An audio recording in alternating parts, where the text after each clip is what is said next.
오늘 낮 예배 때 이 말씀을 다시 좀 정리 잘해서 준비를 했습니다. 오늘 본문에 등장하는 사람이 여로보암이라는 사람인데 열왕기상 11장부터 그의 이름이 성경 무대에 등장을 합니다. 그는 에브라임 지파 느밧의 아들 여로보암이라고 소개가 되어 있어요. 이스라엘이란 나라는 야곱의 아들들로 구성되어 있는 후손들로 구성되어 있는 나라입니다. 야곱의 아들이 12이에요. 12지파라 그러죠. 그 지파 가운데 에브라임 지파가 있었는데 그 에브라임 지파 느밧이라는 사람의 아들로 태어났습니다. 솔로몬이 이스라엘을 통치하던 말기에 솔로몬에게 발탁이 됐는데 원체 부지런한 사람으로 인정을 받아서 똘똘하고 부지런하게 보이니까 솔로몬이 지역지역에 건축 사업을 크게 나라를 위한 성읍도 건축하고 이렇게 건축하는데 건축 사업을 하는 총감독관으로 그를 지명해서 세웠습니다. 그런데 그가 하루 예루살렘을 떠나서 들로 나왔는데 나이 늙은 선지자 하나가 하얀 새 옷을 입고 나타난 겁니다. 여러분, 선지자는 하나님의 말씀을 받아서 그 말씀을 전해주는 사람이 선지자거든요. 그러니까 하나님의 말씀을 하나님의 부탁을 받고 말씀을 전하러 여로보암을 만나는 거예요. 그런데 하얀 흰옷을 입고 오셨는데 주변에는 아무도 없고 여로보암과 아히야라는 선지자 둘밖에 없는 상황에서 그 깨끗한 옷을 벗더니 12조각으로 찢는 거예요. 찢더니 10조각을 여로보암에게 주면서 하나님이 내게 말씀하셨다. 이제 솔로몬 치세 이후에 솔로몬의 아들 때에 가서 나라가 찢어진다. 솔로몬의 죄 때문에 하나님이 나라를 찢어서 다윗의 집에서 찢어서 10지파를 네게 줄 거다. 네가 이스라엘 왕이 될 거야. 그래서 북왕국 이스라엘을 세울 거게 될 것이라는 말씀을 행위 예언을 하는 겁니다. 그냥 말로 해도 되는데 자기 옷을 찢어서 확실하게 해주는 거예요. 그 다음에 다윗의 후손들인 솔로몬 아들 르호보암은 한 지파, 유다 지파 한 지파와 후에 베냐민 지파가 동참을 해서 2지파의 왕이 되는 겁니다. 그러니까 이 여로보암에서는 청천벽력 같은 그런 좀 말씀을 들은 거죠. 자기가 왕을 기대한 적이 없는데 왕이 될 것이라는 것을 아히야 선지자가 일깨워 주면서 신시 부탁하기를 열왕기상 11장 37절 38절에 보면 왕이 되거든 다윗과 같이 여호와 보시기에 정직해라. 함께 읽겠습니다. 내가 너를 취하리니 너는 내 마음에 원하는 대로 다스려 이스라엘의 위에 왕이 되되 내가 만일 내가 명령한 모든 일에 순종하고 하나님의 길로 행하며 내 눈에 합당한 일을 하며 내 종 다윗처럼 그렇게 살면 내 율례와 명령을 다윗처럼 지키면 내가 너와 함께 있어 내가 다윗을 위하여 세운 것 같이 너를 위해서도 견고한 집을 세워줄 거다. 그래서 네 나라가 견고하게 설 거야. 그러니까 하나님이 그에게 왕이 될 것을 미리 알려주면서 지금 왕이 된 게 아니에요. 앞으로 왕이 될 텐데 왕이 되거든 다윗과 같이 여호와 보시기에 정직히 행하면서 하나님의 백성을 바른 율례와 교훈으로 가르쳐서 네가 왕직을 배로 감당하면 네 집을 견고하게 세워주겠다. 이렇게 약속을 한 겁니다. 그런데 그가 세월이 지나서 얼마 지나서 솔로몬 왕이 죽고 솔로몬의 아들 르호보암이 통일왕국 이스라엘이 왕이 됐는데 이스라엘의 지도자들, 지파의 지도장들이 르호보암에게 와서 당신의 아버지 솔로몬이 말년에 너무 세금도 많이 걷고 과세 너무 무거운 세금을 매겼고 곳곳마다 노역을 많이 시켜서 우리가 힘들다. 당신은 당신의 아버지처럼 그렇게 독재 정책 치우지 말고 우리를 좀 감세 세금도 좀 내려주고 그 다음에 노역도 좀 이만큼 세웠으면 됐으니까 중단시켜달라. 우리 좀 편하게 해주고 그리고 우리를 섬기면 우리가 당신을 잘 섬기겠습니다. 그랬어요. 그랬더니 이 르호보암이라는 솔로몬의 아들이 마음이 완악하고 미련해서 그 늙은 원로들의 말을 들으면 좋을 텐데 그렇게 하십시오 했는데 젊은 자기 친구들, 자기와 함께 자는 젊은이들에게 물었어요. 그랬더니 젊은 자기 친구들이 왕이시여 지금이 중요합니다. 그냥 지금이 왕권을 바로 세워야 되니까 확 후려잡으셔야 됩니다. 지금 물러나면 안 됩니다. 그래서 왕의 아버지 솔로몬보다 더 과세금도 많이 물릴 것이고 더 노역도 많이 시킬 것이고 내 아버지는 채찍으로 다스렸지만 나는 전갈 채찍으로 다스리겠다고 내 아버지의 허리보다 내 손가락이 더 굵다고 내가 할 일이 더 많고 그러면서 이스라엘의 장로들과 지파들이 왔는데 젊은이들이 충고해 준다고 말한 거예요. 그러니까 이스라엘의 다른 지파의 원로들이 마음이 확 돌아선 겁니다. 우리가 다윗의 집안을 섬길 필요가 뭐가 있느냐? 우리가 다윗의 집과 무슨 관계가 있다고 다윗의 집안을 왕으로 섬기느냐? 우리가 따로 나가서 왕을 하나 세우고 따로 왕을 우리나라를 세우자. 그리고 마침 애굽에 내려가 있던 여로보암을 불러 올린 겁니다. 불러 올려서 당신이 우리나라의 지도자가 되어달라. 왕이 되어달라 해서 그가 왕이 되는 거예요. 열왕기상 12장 20절서부터 24절까지 봅니다. 다 같이 온 이스라엘이 여로보암이 돌아왔다 함을 듣고 사람을 보내 그를 공회로 청하여 온 이스라엘의 왕으로 삼았으니 유다 지파 외에는 다윗의 집을 따르는 자가 없었더라. 그래서 그때부터 남왕국과 북왕국으로 갈려집니다. 우리나라처럼 남북왕국이 분열이 돼요. 그래서 북왕국을 이스라엘이라 명명하고 북왕국 이스라엘, 남쪽은 다윗의 후손들이 통치한 나라를 남왕국 유다라고 그러는 겁니다.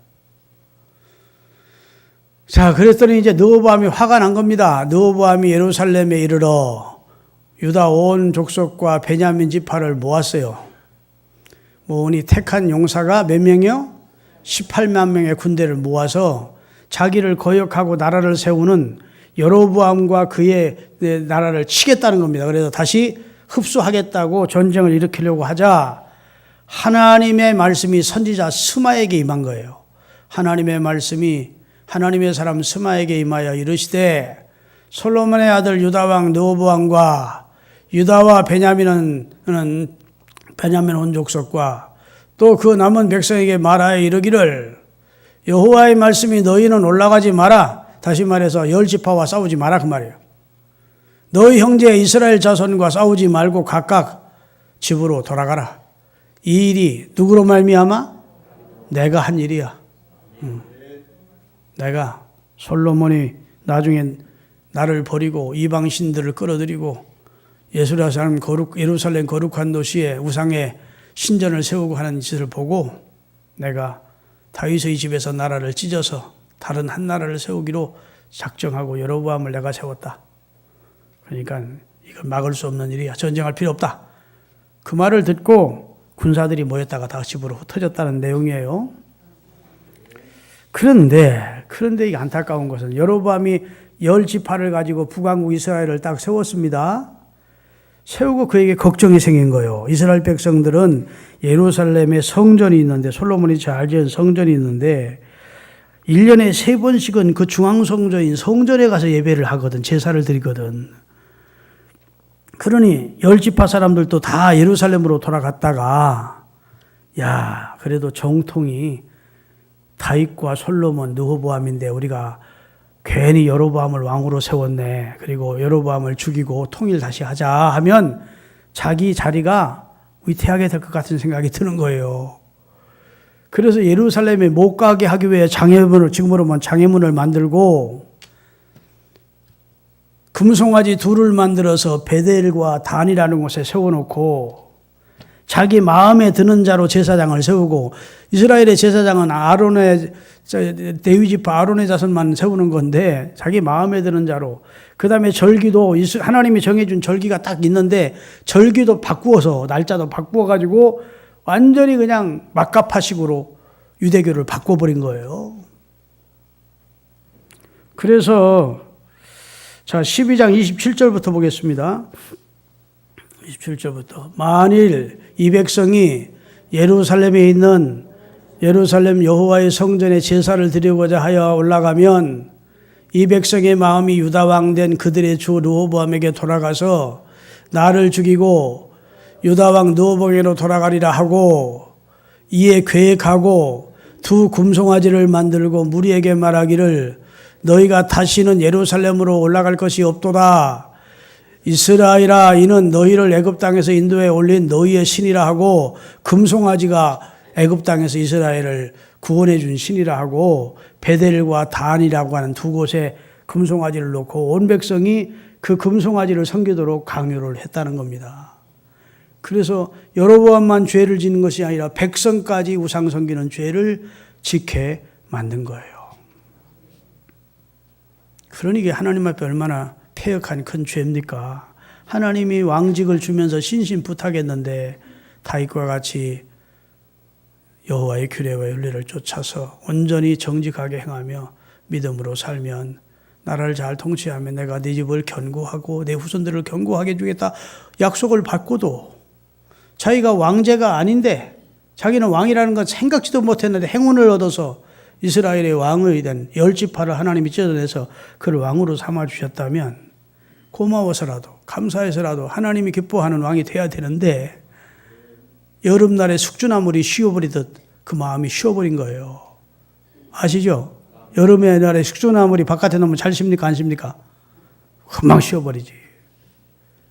그래서 하나님이 아히야라는 선지자를 통해서 주신 말씀을 짓밟아버리고 그냥 북왕국 이스라엘을 우상의 나라로 만들어버렸다고요. 그러니까 하나님이 경고를 하기 위해서 남왕국에 있는 젊은 선지자를 북왕국 이스라엘로 보냅니다. 자, 13장 1절입니다. 보라, 그때 하나님의 사람이 여호와의 말씀으로 말미암아 유다에서부터 베델에 이르니 마침 여로보암이 금송아지 제단 곁에 서서 금송아지에게 분향하고 있는지라. 하나님의 사람이 제단을 향하여 여호와의 말씀으로 외쳐 이르되 제단아 제단아 여호와께서 이와 같이 말씀하시기를 다윗의 집에 요시아라 이름하는 아들이 일어날 것인데 요시아라는 왕이 일어나면 다윗의 후손 중에 그가 내 위에 분향하는 산당 제사장을 내 위에서 제물로 바칠 거예요. 제사장들을 다 죽일 것이고 그 다음에 이미 죽어버린 사람들은 그 뼈를 꺼내가지고 뼈를 빻아가지고 제사를 드리게 될 것이다. 다시 말해 개혁이 일어날 것이라는 거예요. 우상 종교를 때려 부시고 하나님만을 섬기는 그런 나라를 다윗의 후손 가운데 요시아라는 왕이 일어나서 앞으로 할 거야. 아멘. 그때 너는 죽었고 네 뼈라도 끌어내서 그 제단, 하나님의 제단에서 불살라질 것이다. 이렇게 저주의 예언을 했다고요. 그랬더니 그날에 이제 그가 징조를 들어 내 말이 하나님의 말씀이라는 사실을 보여주겠다. 이는 여호와께서 말씀하신 징조라. 제단이 갈라지며 그 위에 있는 채가 쏟아지라. 여러분 제단은 노수로 만들었는데 노시 갈라지는 역사는 하나님이 하지 않으면 안 되는 거예요. 그랬더니 여로보암이 자신을 저주하고 제단을 저주하는 젊은 유다에서 온 선지자를 향하여 손을 뻗어가지고 저놈을 잡으라 그랬단 말이에요. 여로보암 왕이 하나님의 사람이 베델에 있는 제단을 향하여 외쳐 말함을 들을 때 제단에서 손을 펴으며 저를 잡으라 하더니 그를 향하여 편 손이 말라서 거두지 못하더라. 이 손이 그냥 갑자기 말라버린 거예요. 응? 나무처럼 말라버려가지고 이걸 다시 접어들 수가 없었게 된 겁니다. 하나님의 사람이 여호와의 말씀으로 보인 징조대로 제단이 갈라지며 제단 위에 있던 채가 쏟아지는 기현상이 일어난 겁니다. 말씀하신 대로. 그랬더니 여로보암 왕이 하나님의 말씀을 전한 선지자에게 청하건대 너는 나를 위하여 네 하나님 여호와께 은혜를 구하여 내 손을 다시 정상으로 만들어 달라 했더니 하나님의 사람이 여호와께 은혜를 구하니 왕이 손이 다시 성하도록 전과 같이 됐어요. 아멘 좀 하세요. 그러면 깨달았어야지. 야, 여호와가 진짜 참신이구나. 내가 내 백성을 범죄케 하고 내가 범죄했구나. 아멘. 눈물로 회개하고 하나님 앞에 은혜를 구하고 용서받고 금송아지 다 때려 부시고 다시 여호와 하나님만을 섬기기로 하고 절기가 되면 다 예루살렘에 가서 하나님 앞에 예배하고 오도록 여호와의 종교를 만들었더라면 하나님이 여로보암에게 진노하지 않았을 텐데 그래도 돌이키질 않는 거예요. 그래서 하나님이 또다시 그의 아들 가운데 아비야라는 아들이 있었는데 여로보암의 아들이 그가 중한 병이 들어 죽어가고 있는 거예요. 따라합시다. 고난은 하나님이 깨우침을 주시려는 확성기다. 고난은 하나님이 성도로 하여금 깨닫게 하기 위한 확성기예요. 아멘. 살 사람 못 알아들으니까 확성기처럼 이렇게 마이크 갖다 대고 깨달으라고 고난이라는 확성기를 통해서 우리를 깨닫게 하고자 하는데 여로보암이 여러분 왕의 아들 왕자가 병들었으니까 어휘들 다 불러다가 얼마나 치료하려고 애를 썼겠습니까? 안 되는 거예요. 그러니까 이전에 자기가 왕이 될 것이라고 예언을 해주었던 하나님의 선지자 아이야가 생각이 나는 거예요. 그래서 자기 부인을 불러서 여보 당신 왕후처럼 하고 가지 말고 변복을 하고 일반 여인처럼 변복을 하고 꿀 좀 가지고 그리고 좀 떡 좀 구워가지고 그리고 실로라고 하는 곳에 가면 거기 아이야라는 선지자가 있습니다. 그 사람을 만나시오. 그 사람은 내가 왕이 될 생각도 안 하고 있을 때 내가 왕이 될 것이라고 하는 사실을 내게 미리 말씀해 준 하나님의 사람입니다. 그에게 가서 물으면 이 아들이 죽을지 살지를 가르쳐 줄 거예요. 오늘날로 말하면 꼭 점치러 가는 사람은 똑같은 거야. 하나님을 점쟁이 정도로 알았던가 봐. 선지자를 점괘를 보러 간 거예요. 그래가지고 여로보암의 왕의 부인 왕후가 일반 여인처럼 옷을 입고 그리고 실로까지 이제 가서 그 집에 가까이 이를 때 이미 아이야라고 하는 선지자는 나이 늙어서 앞이 안 보이는 거예요. 여러분 옛날에는 백내장이 많았지 않겠습니까? 지금도 백내장 많죠? 아마 백내장 걸렸던 것 같아. 지금은 싹 걷어내면 되는데 그때는 눈이 안 보이죠. 근데 하나님께서 야 여로보암의 부인이 변장하고 지금 너에게 그 아들이 죽을지 살지 물으러 오고 있다. 그가 지금 왕후가 아닌 것처럼 변장하고 오고 있어. 그가 오거든 여로보암의 집에 내릴 하나님의 진노가 어떤 것인지를 말해주라. 그런 겁니다. 기다리고 있는데 바깥에서 부시럭 소리가 나니까 여로보암의 아내여 여로보암의 아내여 들어올지어다 그런 거예요. 여러분 얼마나 놀랬겠어. 그냥 들어와서 넙적 엎드렸지. 내가 이미 하나님의 말씀을 들었고 네가 올 것을 알고 있고 네가 변장하고 올 것이라는 것을 하나님이 말씀하셨고 네 남편과 네 집에 임할 재앙을 흉한 재앙의 마용을 내가 말해주겠다. 자 그러면서 주신 말씀이 오늘 본문이에요. 다 같이 본문 다시 띄워주십시오. 한 3절부터 읽읍시다. 3절 띄우세요. 4절. 자, 여로보암의 아내가 그대로 하여 일어나 실로로 가서 아이야의 집에 이르니 아이야는 나이 많아 눈이 어두워 보지 못하더라. 여호와께서 아이야에게 이르시되 여로보암의 아내가 자기 아들이 병들었으므로 내게 물으러 오나니 너는 이러이러하게 대답하라. 그가 들어올 때 다른 사람인 채 하느니라.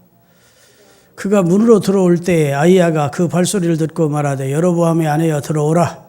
내가 어찌하여 다른 사람인 채 하느냐? 내가 명령을 받아 누구 명령을 받았다는 말입니까? 하나님의 명령을 받아 흉한 일을 내게 전하리니 길한 일 좋은 소리 내게 하려고 기다리고 있는 게 아니야. 너 남편이나 너 가족이 또 여호와께 범죄해서 하나님이 내릴 재앙을 내가 선포해 주겠다. 가서 여로보암 네 남편에게 말해라. 이스라엘 하나님 여호와의 말씀이 내가 너를 백성 중에서 들어 내 백성 이스라엘의 주권자 왕이 되게 해 주었는데 나라를 다윗의 집에서 찢어내서 10지파를 내게 주었거늘 너는 내 종 다윗이 내 명령을 지켜 전심으로 나를 따르며 나 보기에 정직한 일만 행한 것 같이 하지 아니하고 내 이전의 사람들보다 더 악을 행하고 가서 너를 위하여 다른 신들을 만들고 우상을 부어 만들고 나를 노렵게 하고 따라합시다. 나를 내 등 뒤에 버렸도다. 하나님이 아주 강력한 표현을 하는 겁니다. 다윗은 고백합니다. 내가 여호와를 항상 내 앞에 모심이요. 성경에 보면 하나님은 하나님을 앞에 모시고 하나님 제일주의로 하나님을 앞세우고 사는 삶을 경건한 성도의 삶으로 표현하고 있고, 오늘 여로보암은 언제나 자기 생각대로 자기 뜻대로 자기 고집대로 하고 하나님은 등 뒤로 버렸대요. 하나님 이런 표현을 하실 때 얼마나 섭섭해 마음이 속상하셨으면 그런 표현을 했겠습니까? 너는 나를 네 등 뒤에 버렸도다. 그리고 10절입니다. 그러므로 내가 여로보암의 집에 재앙을 내려 여로보암에게 속한 산에는 이스라엘 가운데 매인자나 이게 자유인이나 노예 종들이나 그거 다 끊어버리리니 거름더미를 쓸어버린 같이 여로보암의 집을 말갛게 거름더미를 쓸어서 버리듯이 내가 여로보암의 집과 그 집에다 사내들은 다 쓸어버려 종족을 멸하겠다는 겁니다. 앞으로 후손이 태어나지 못하게. 여로보암에 속한 자가 성읍에서 죽은즉 그 고기를 개가 먹고 들에서 죽은즉 공중에 새가 먹으리니 이는 여호와께서 말씀하셨습니다. 이 말은 무슨 말입니까? 죽어도 장사 지내는 자가 없을 거라는 거예요. 바하사라는 사람이 나중에 반란을 일으켜서 여로보암의 아들 나답이 통치 2년 만에 나라가 여로보암의 집이 멸망하는데 바하사가 여로보암의 집 남자들을 다 멸문지화 시켰다고요. 그래서 성경이 하나님께서 아이야 선지자를 통해서 말씀하신 그대로 되었다고 기록되고 있습니다. 여러분, 시체가 썩어가는데 장례해 줄 사람도 없고 한 나라의 왕이었던 자가 그와 가까웠던 모든 사람들이 들에서 죽으면 공중에 까마귀가 와서 그 살을 먹고 성에서 죽으면 들개들이 와서 그 살을 먹는 그런 저주가 임하게 될 것이라고 말씀하셨어요. 그 다음에 11절입니다. 그 다음에 12절. 너는 일어나 내 집으로 가라. 내 발이 성읍에 들어갈 때 네 아들 살고 죽고를 물어봤는데 너 그 아이는 죽는다. 그 다음에 이 아이에게 특별한 말씀을 하십니다. 이 아비야라는 아들에게 온 이스라엘이 그를 위하여 슬퍼하며 장사하려니와 여로보암에게 속한 자는 오직 이 아이만 묘실에 들어가는 축복을 받는다.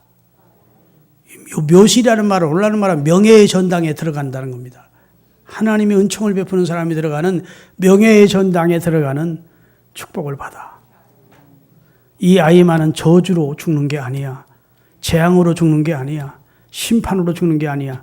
여로보암의 집에 심판을 내리기 전, 여로보암의 집에 재앙이 내리기 전 이 아이는 왕자로서 선한 왕자가 죽었다고 온 백성의 애도 속에 장례를 잘 치르고 묘실에 들어가 그 영혼은 구원을 받게 된다.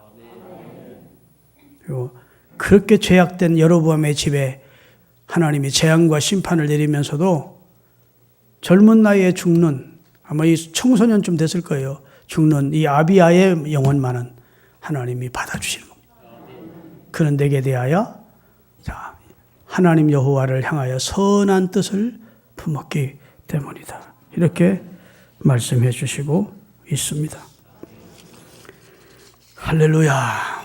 여러분, 하나님이 왜 자꾸 경고를 하실까요? 하나님의 목적이 무엇일까요? 경고의 목적이 돌이키게 하기 위해서입니다. 왜 하나님이 유다의 젊은 선지자를 여로보암에 보냈을까요? 회개케 하기 위해서입니다. 구원의 기회를 주는 겁니다. 할렐루야. 왜 이 아이가 병들었을까요? 고난도. 그 고난이 오면 하나님, 사람은 누구나 자기 자신을 반성하고 돌아보게 돼 있다고요. 여기 아이야라는 늙은 선자를 생각했으면 아이야가 자기에게 준 말도 생각했어야지. 다윗처럼 해야 된다고. 그러면 지금 하나님이 여러 차례 선지자를 통해 경고했고 그 다음에 자기 가정에 지금 재난이 일어나고 있으면 눈물로 회개하고 하나님 내가 범죄했고 하나님이 가장 싫어하는 그런 우상숭배를 백성들로 하여금 범죄케 했습니다. 이제부터 개혁하겠습니다. 금송아지 다 때려 부시고 할렐루야, 이 백성이 예루살렘에 가서 하나님을 섬기도록 하겠습니다. 내가 하나님 앞에 죄를 범했나이다, 용서해 주십시오 했더라면 하나님이 여로보암에게도 다 은혜를 내렸을 거예요. 여러분,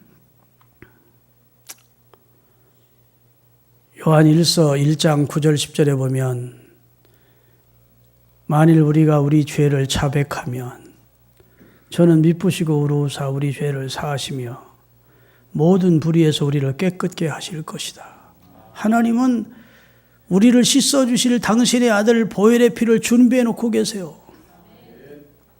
당신의 아들을 희생시켜서 그 보혈로 회개하면서 잘못했습니다 하고 하나님께 돌아오는 자를 자백하고 회개하면 다 씻어주시려고 준비하고 있어요. 그런데 인간이 하나님 앞에 죄를 자복하고 회개하고 돌아오지를 않아요.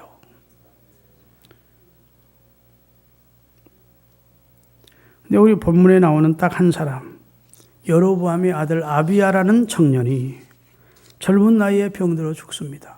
표면적으로 볼 때에는, 외형성으로 볼 때에는 여로보암은 행운합니다. 인생을 성공한 사람입니다. 명예도 얻었고 권력도 얻었고 그 앞에 모든 사람이 벌벌 떨고 늘 진수성찬을 먹고 수많은 사람들의 호의를 받으며 삽니다.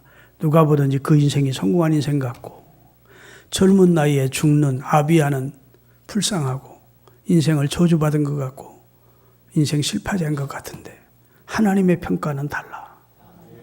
비록 젊은 나이에, 사람은 누구나 죽는데 비록 젊은 나이에 남보다 일찍 죽더라도 하나님을 향하여 선한 뜻을 품고 산 사람, 죄인의 아들이지만 하나님은 죄인의 아들이라고, 그도 죄인이라고 함께 멸망시키지 않아요. 하나님은 연좌제가 없어 개인을 따로따로 취급한다고. 믿으십니까? 여로보암과 같은 패간 자의 아들이지만 그가 여호와 앞에 선한 뜻을 품었대요. 그런데 성경에는 없지만 이스라엘이 내려오는 구전이라고 하는 전승이 있습니다. 전승.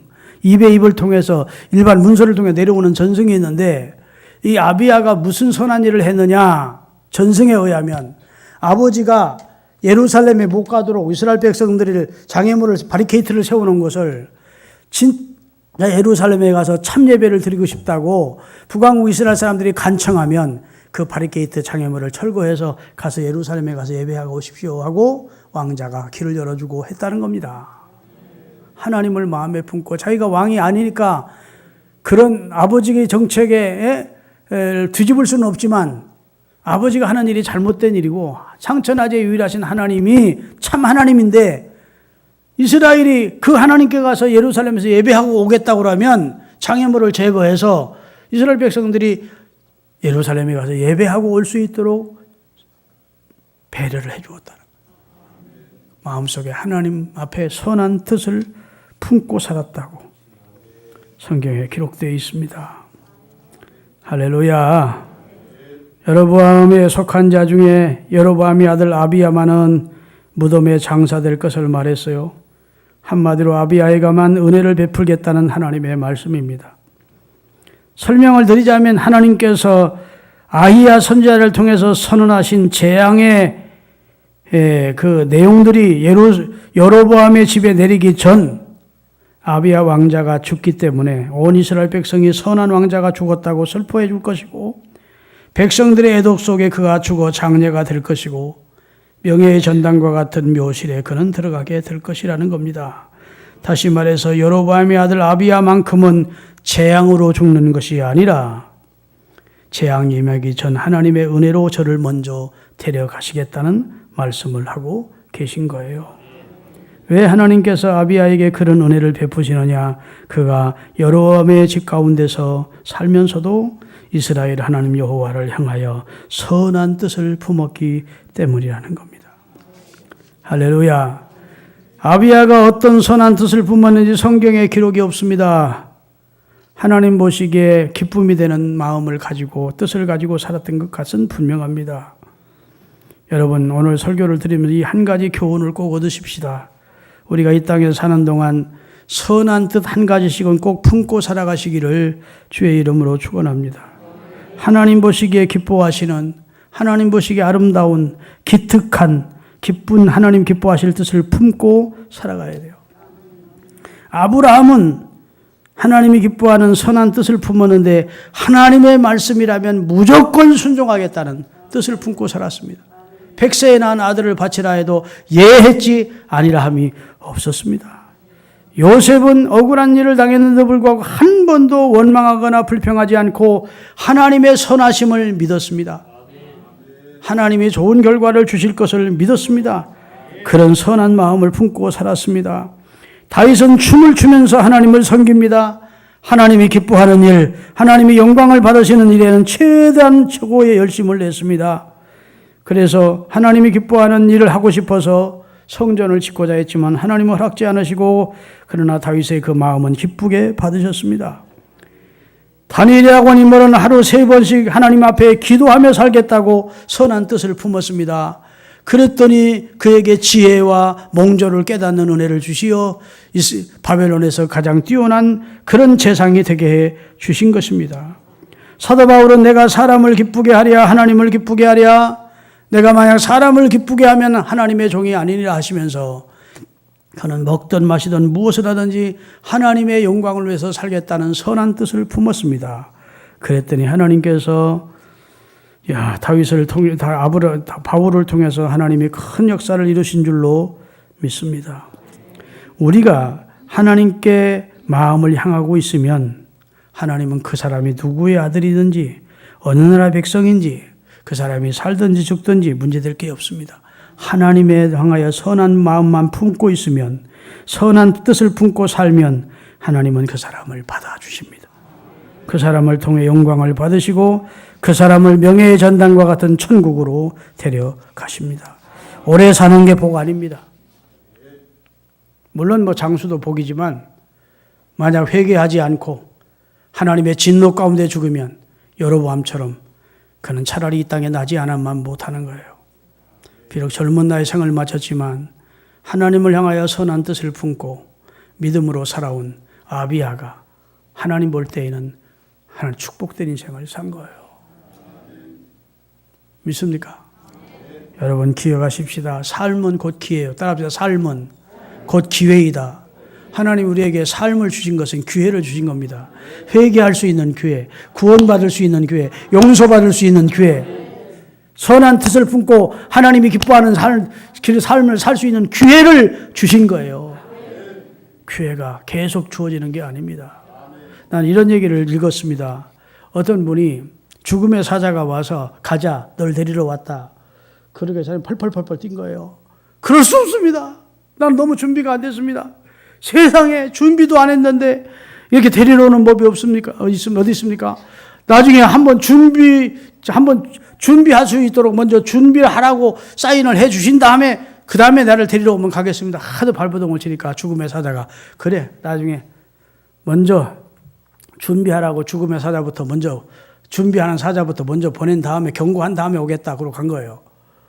그리고 한 10여 년 지났는데 죽음의 사자가 딱 나타난 겁니다. 아니 약속에 떨리지 않습니까?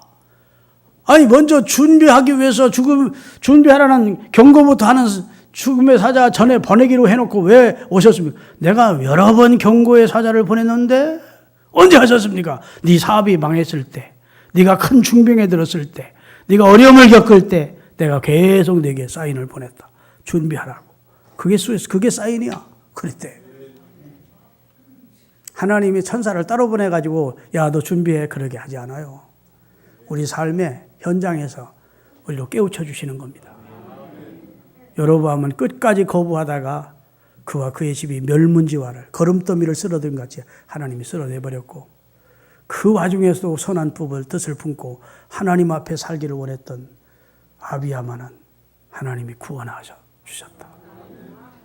아시겠죠? 누가 인생을 성공한 거예요? 아비야가 성공한 거예요. 사람들은 누가 성공한 사람으로 봅니까? 여로보암을 성공한 사람으로 봐. 나의 보는 것은 사람과 같지 아니하노니. 성경은 그렇게 말씀하고 있습니다. 기도하겠습니다.